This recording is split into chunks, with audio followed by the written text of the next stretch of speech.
Oke, teman-teman. Oke, teman-teman, suaraku masuk kan ya? Masuk, Iya, masuk. masuk. Eh, nanti mohon bantuannya saling menanggapi ya, teman-teman, antar kelompok. Mungkin kita langsung mulai aja dari kelompok 12 terlebih dahulu. Mungkin bisa di share screen, Mbak Yesi. Oke, Bismillahirrahmanirrahim. Assalamualaikum warahmatullahi wabarakatuh. Waalaikumsalam warahmatullahi wabarakatuh. Waalaikumsalam. Oke, perkenalkan teman-teman semua, di sini kami dari kelompok 12 yang beranggotakan pertama ada Nur Intan, yang kedua ada Rodita Anggriani, ketiga ada Yesi Putri Sejati, dan yang keempat ada Muhammad Fajar Aulia. Pada kesempatan kali ini kita mempresentasikan terkait dengan deskripsi pekerjaan, 3 bidang pekerjaan. Yang pertama, bidang pekerjaan Kepala Bidang Pemuda dan Olahraga. Nama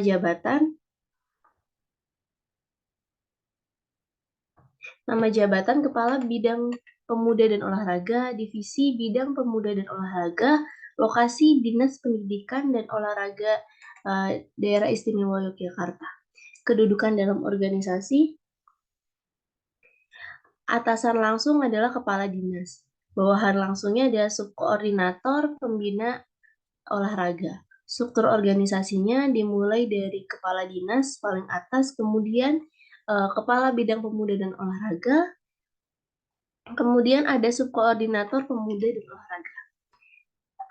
Deskripsi pekerjaan. Melaksanakan sebagian urusan dinas pendidikan di bidang pembinaan pemuda serta kegiatan keolahragaan baik di sekolah maupun di luar sekolah. Tugasnya menyelenggarakan pekerjaan dan kegiatan penyediaan, pendukungan, pengembangan, pembinaan, penataan dan pengawasan pemuda serta melakukan penyelenggaraan, pembinaan dan peningkatan prestasi olahraga yang berkedudukan di bawah dan bertanggung jawab kepada kepala dinas. Wewenangnya penyediaan dukungan perkembangan pembinaan, penataan dan pengawasan pemuda dan peningkatan prestasi olahraga. Pada presentasi kali ini kita juga akan terkait dengan Kepala Bidang Pemuda dan Olahraga. Yang pertama, faktor jabatannya adalah tanggung jawab. Kriterianya masuk ke dalam kriteria berat, masuk ke dalam level 4 dan poinnya di 200. Pendidikannya harus S2, levelnya itu masuk ke dalam level 5 dan poinnya 150. Untuk pengalamannya itu kurang lebih sebagai kepala bidang pemuda dan olahraga harus memiliki pengalaman lebih dari 5 tahun. Levelnya itu di level 5 dan poinnya 200. Dalam usaha mentalnya, kepala bidang pemuda dan olahraga agak sedikit berat karena tuntutan pekerjaan yang harus ia berikan gitu. Levelnya berada di level 3, poinnya ada di 90. Untuk pelatihannya, sebagai kepala bidang pemuda dan olahraga harus memiliki pelatihan yang agak sedikit kompleks yang termasuk dalam level 4 di poin 120. Untuk kondisi lingkungan dalam pekerjaannya nyaman, berada di level 2 dan poinnya 20. Untuk kondisi fisiknya ringan, berada di level 2 dan poinnya 20. Untuk total poinnya adalah 800.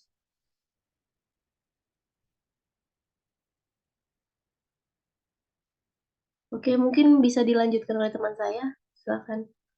Baik, selanjutnya untuk subkoordinator pembinaan olahraga.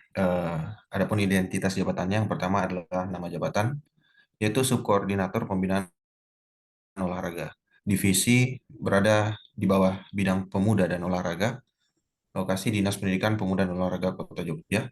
Kedudukannya dalam organisasi atasan langsungnya adalah Kepala Bidang Pemuda dan Olahraga. Sedangkan bawahannya adalah staf atau pegawai subkoordinator pembinaan olahraga.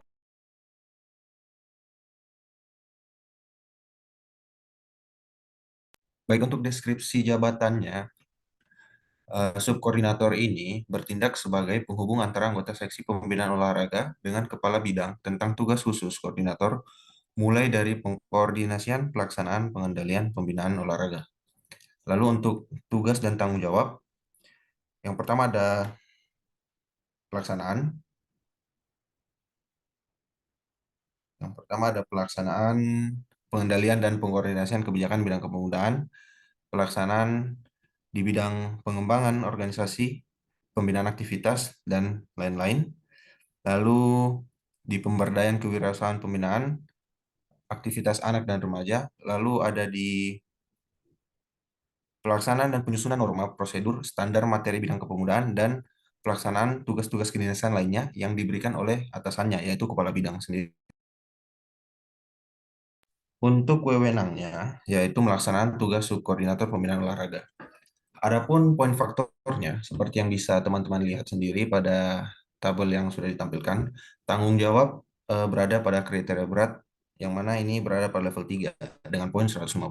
Pendidikan kriterianya adalah S1 dengan level 4 dengan nilai 120. Pengalaman kurang lebih 1 sampai 3 tahun yang berada pada level 3. Lalu usaha mental agak berat yang berada pada level 3 dengan poin 90. Pelatihannya agak kompleks yang berada pada level 3 yang memiliki poin 90. Adapun lingkungan kerja berada pada kriteria nyaman yang berada pada level 2. Untuk fisik berada pada kriteria ringan yang berada pada level 2. Lalu jumlah poin keseluruhan adalah 610. Lalu selanjutnya akan dilanjutkan oleh teman saya. Selanjutnya dari seksi pembinaan kepemudaan, yaitu identitas jabatannya, nama jabatan, seksi pembinaan kepemudaan, divisi bidang pemuda dan olahraga, lokasi Dinas Pendidikan Pemuda dan Olahraga Kota. Kedudukan dalam organisasi atasan langsung, yaitu Kepala Bidang Pemuda dan Olahraga, bawahan langsung, staf seksi pembinaan kepemudaan. Untuk struktur organisasinya ada Kepala Bidang Pemuda dan Olahraga, yaitu Bapak Agus Trimadi, SIPM ACC. Selanjutnya, itu ada deskripsi jabatan, di mana ada seksi pembinaan kepemudaan adalah bagian yang membantu Dinas Pendidikan dan Olahraga dalam menjalankan tugasnya, khususnya membantu dan dalam pembinaan kepemudaan. Adapun tugas dan tanggung jawab itu menyusun rencana kerja, kegiatan, pemberdayaan, dan kewirausahaan pemuda, membagi tugas pada masing-masing bawahan sesuai dengan bidang tugas masing-masing agar tugas yang ada dapat diselesaikan tepat waktu. Selanjutnya ada penyusunan panduan pengembangan potensi kewirausahaan pemuda, melaksanakan pendataan dan publikasi pengusaha muda berprestasi, pengkajian kebijakan dan peraturan yang dapat meningkatkan pemberdayaan pemuda bidang ekonomi, pemberdayaan dan pendamping pengusaha muda kecil dan menengah koperasi pemuda, melakukan koordinasi ke kabupaten, kota, provinsi lain, negara tetangga, menteri negara pemuda dan olahraga, berkaitan dengan kegiatan pemberdayaan pemuda, dan mengendalikan, memonitor, dan mengevaluasi kegiatan pemberdayaan dan kewirausahaan agar tepat waktu dan sasaran. Adapun wewenangnya yaitu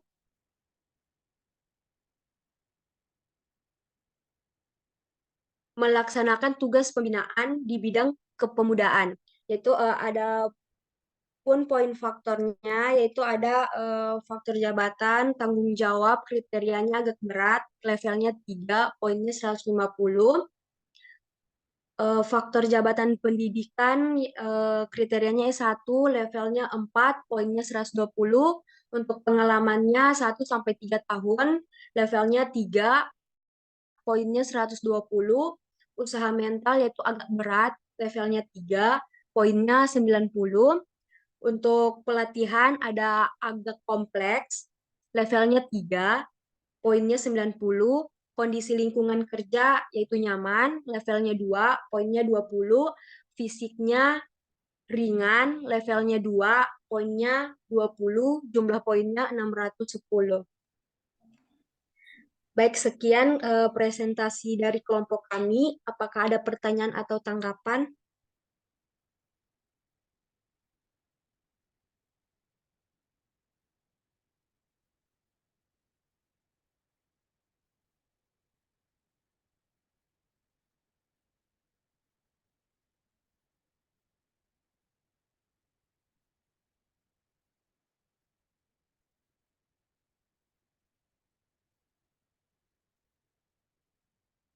Kalau dari saya sendiri, mungkin dari teman-teman kelompok 7 yang lain.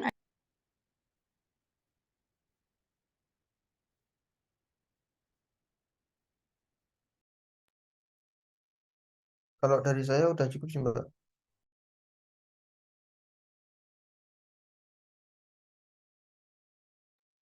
Saya izin bertanya, Mbak. Halo, apakah suara Silakan. saya masuk? Mbak, gimana? Mau bertanya untuk hasil perbandingan antara keduanya itu seperti apa ya, Mbak? Perbandingan antara jabatan yang mana ya, Mbak? Dua jabatan yang Mbak jelaskan tadi. Kan Oh, sudah ada hasil poinnya, Mbak. Nah, hasil perbandingan antara dua jabatan tersebut bagaimana ya, Mbak? Seperti itu. ada 3 jabatan, Mbak, tadi yang Oh dijelasin. iya, tiga jabatan. Atau boleh antara dua jabatan aja, Mbak? Atau kalau boleh tiga juga boleh. Terima kasih, Baik, Mbak. baik, sama-sama.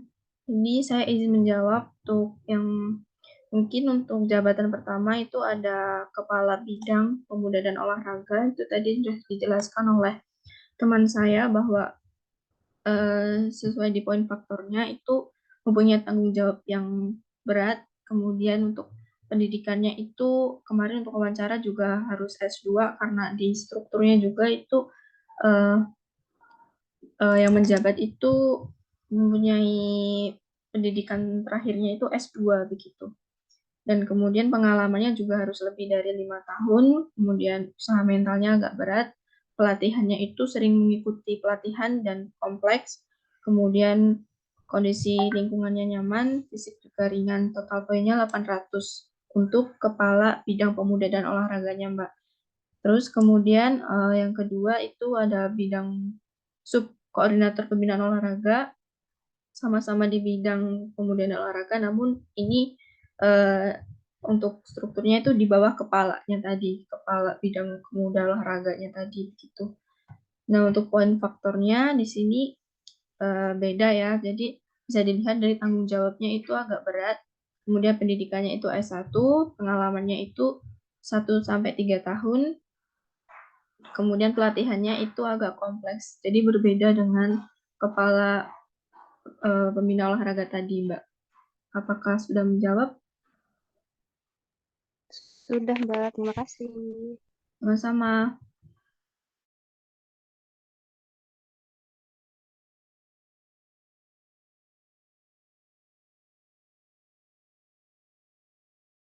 Apakah ada lagi? Atau kalau tidak ada, kita tutup. Iya, sudah tidak ada, Mas. Oke, baik. Jika tidak ada, terima kasih teman-teman atas perhatiannya. Pada kesempatan kali ini, kita akhiri presentasi dari kelompok 12. Kurang dan lebihnya mohon maaf. Wassalamualaikum warahmatullahi wabarakatuh. Waalaikumsalam warahmatullahi Waalaikumsalam warahmatullahi wabarakatuh.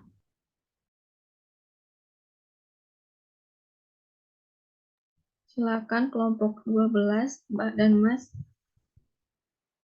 Eh, aku tolong dijadiin host dong. Mau share screen. Maaf mau nanya ini waktunya berapa menit lagi ya? Kalau misalnya sedikit mungkin kita bisa ganti Zoom untuk kelompok 7. Kayaknya masih cukup sih, Mbak. Oke.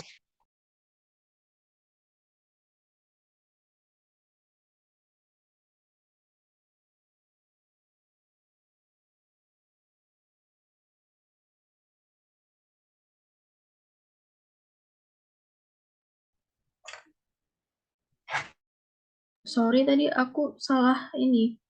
Salah jadiin host. Yang jadi host malah Adela Wahyu ini. Coba mungkin Adela ini pindah ke Indah Purnama. Karena aku udah nggak bisa pindah.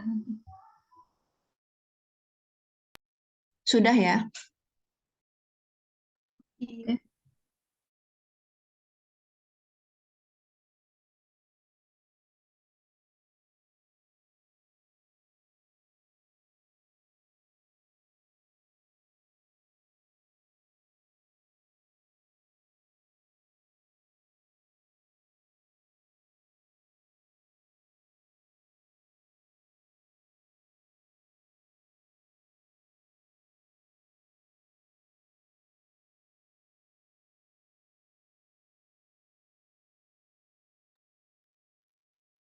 Baik, ini bisa kita mulai ya.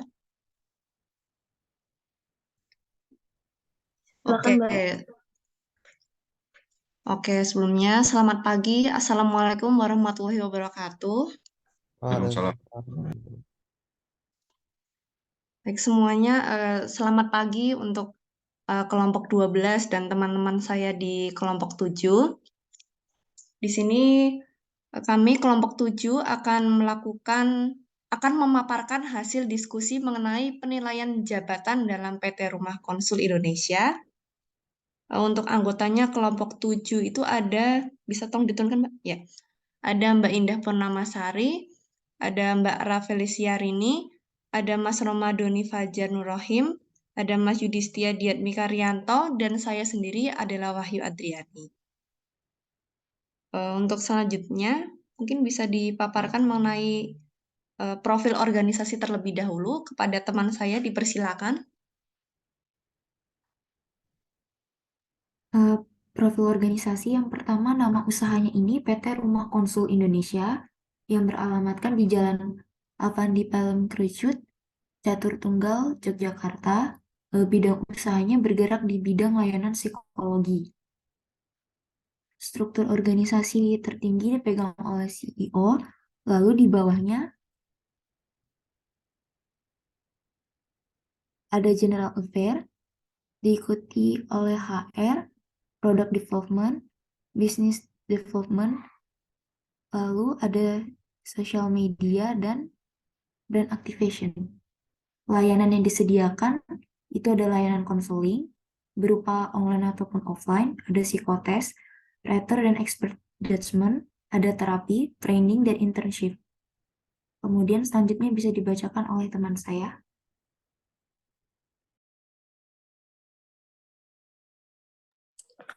Baik, selanjutnya pada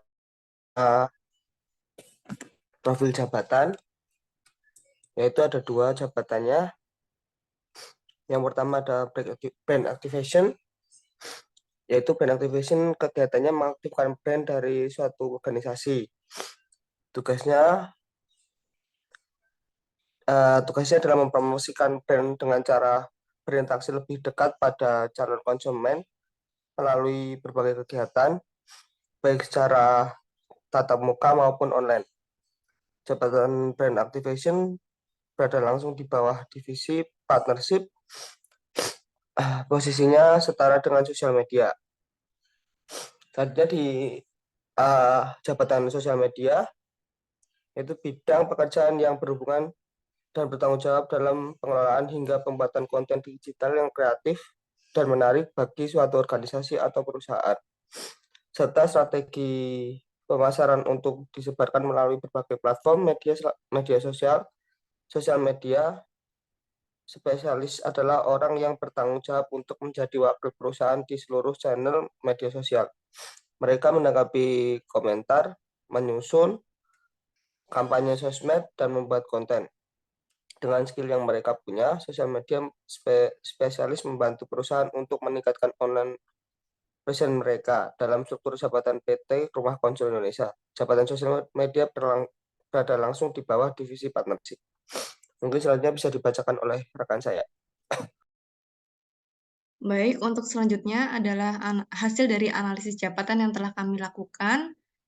Dimulai dari brand activation, yaitu job description-nya ialah menyebar luaskan semua kegiatan rumah konsul di seluruh platform, mengawasi pelaksanaan semua kegiatan yang diselenggarakan rumah konsul, merencanakan kegiatan-kegiatan rumah konsul, membuat poster dan video promosi kegiatan rumah konsul, menyusun proposal kegiatan, proposal kerjasama, dan tor acara, lalu ada melakukan riset untuk mengumpulkan informasi mengenai isu pemberitaan yang sedang ramai dibicarakan.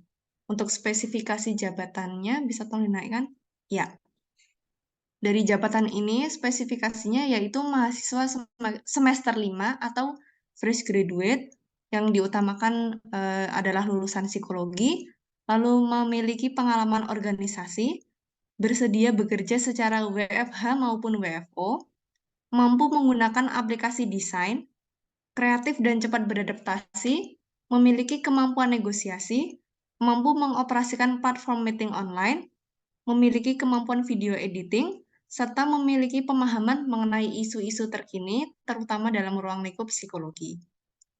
Lalu untuk jabatan sosial media, yaitu ada membangun strategi baru pada sosial media. Maaf, itu tadi untuk job deskripsinya. Lalu kemudian mengikuti atau menganalisis tren terkini, membangun interaksi untuk menciptakan hubungan yang baik dengan followers, membuat, mengedit atau menyunting, mengelola, dan mempublish konten, serta melakukan riset analitik di setiap platform sosial media. Lalu untuk spesifikasi jabatannya yaitu tingkat pendidikan minimal semester 5 sampai fresh graduate, jurusan psikologi dan ilmu komunikasi, mengetahui banyak tentang edukasi psikologi, kreatif dalam desain, cermat dalam membaca, teliti dalam membuat konten, lalu memiliki kemampuan dalam content writing, kemudian ada mampu menggunakan sosial media dan membuat konten utamanya di Instagram dan TikTok, serta memiliki pengalaman yang relevan seperti mampu mendesain menggunakan Canva. Berikutnya akan dipaparkan oleh teman saya.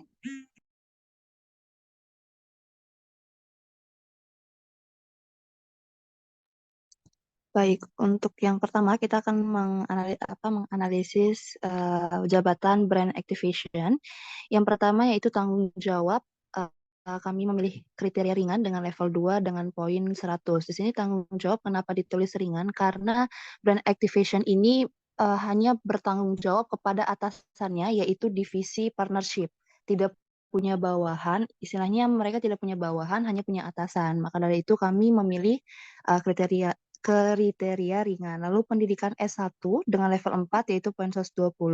Kenapa S1? Karena tadi sudah dijelaskan oleh Mbak Adel bahwa persyaratan pendidikannya adalah minimal fresh graduate atau mahasiswa yang jurusannya harus psikologi, seperti itu. Jadi mungkin kalau misalnya kita nggak bisa tulis lulusan SMA atau SMK karena ya tadi ada persyaratan minimal harus jadi mahasiswa psikologi.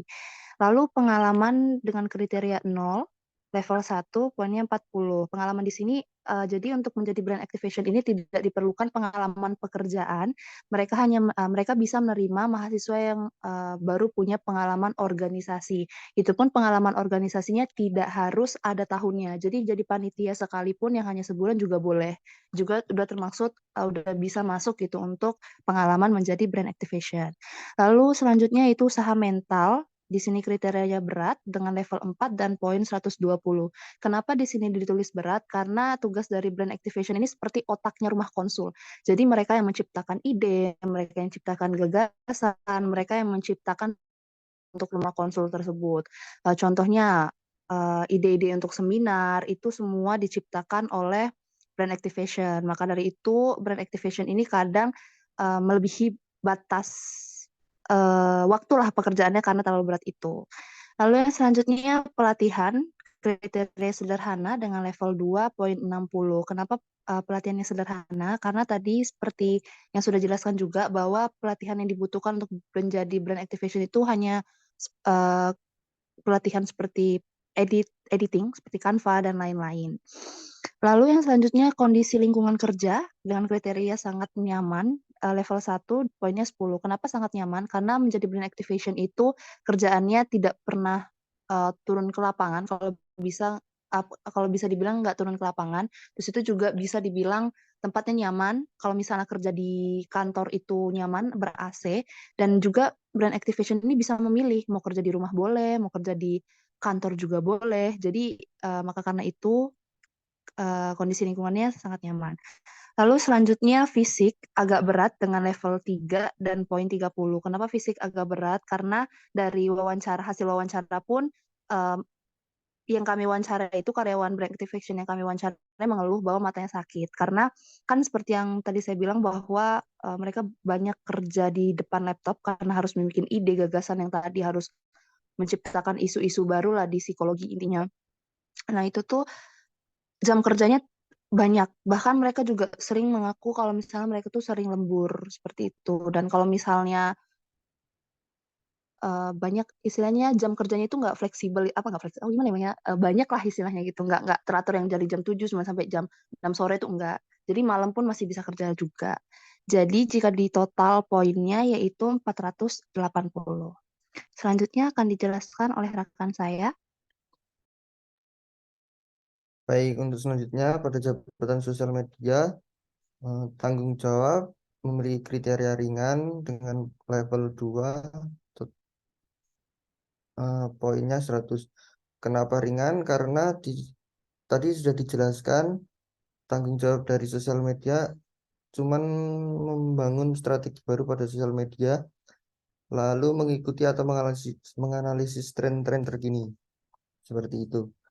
Lalu untuk pendidikannya dengan kriteria S1, levelnya 4, poinnya 120.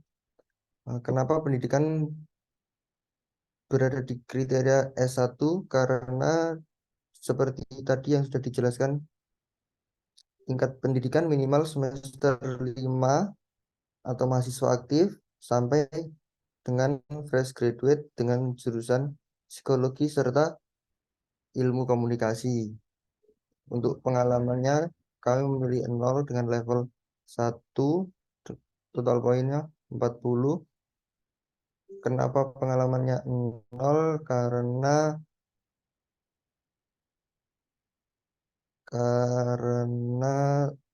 sosial media tidak memiliki pengalaman yang terlalu banyak karena cuma mengedit-ngedit sebuah feeds Instagram seperti itu contohnya. Lalu untuk usaha mental kriterianya ringan dengan level 2 serta poin 60. Itu karena sosial media tidak terlalu berat ya itunya tekanannya, karena cuma mengontrol dari sosial media tersebut. Untuk pelatihannya kriterianya sederhana, levelnya 2, poinnya 60. Lalu untuk kondisi lingkungan kerja kriterianya sangat nyaman, levelnya 1, poinnya 10. Kenapa kondisi lingkungannya sangat nyaman? Karena sosial media bisa bekerja dimanapun dan memakai device apapun seperti handphone, sosial media juga bisa bekerja. Lalu untuk fisik kriterianya sangat ringan, levelnya 1, poinnya 10, karena sosial media nggak membutuhkan fisik yang terlalu berat bekerjanya. Untuk jumlah poinnya sendiri totalnya ada 400. Selanjutnya akan dijelaskan oleh teman saya. Oke, untuk perbandingan antara dua jabatan yang tadi, yaitu brand activation sama social media, kesimpulannya adalah kita bisa lihat dari poinnya, yaitu brand activation 480, sedangkan untuk social media itu 400. Nah, dari hasil perbandingan tersebut, kemungkinan output atau pendapatan dari brand activation itu lebih besar daripada sosmed. Terus tadi kita juga sempat bilang, kami juga sempat jelaskan bahwa dari brand activation itu lebih sering lembur daripada sosmed. Nah, dari situ saja sudah terlihat bahwa pendapatan lemburnya itu lebih besar brand activation daripada sosial media. Mungkin selanjutnya saya kembalikan ke moderator. Baik, terima kasih. Sekian presentasi dari kelompok 7. Apakah dari kelompok 12 ada yang ingin memberi tanggapan atau ada yang ingin ditanyakan?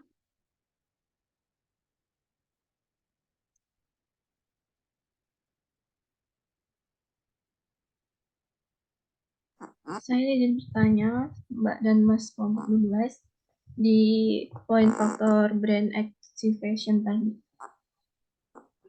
Ya, ini tadi.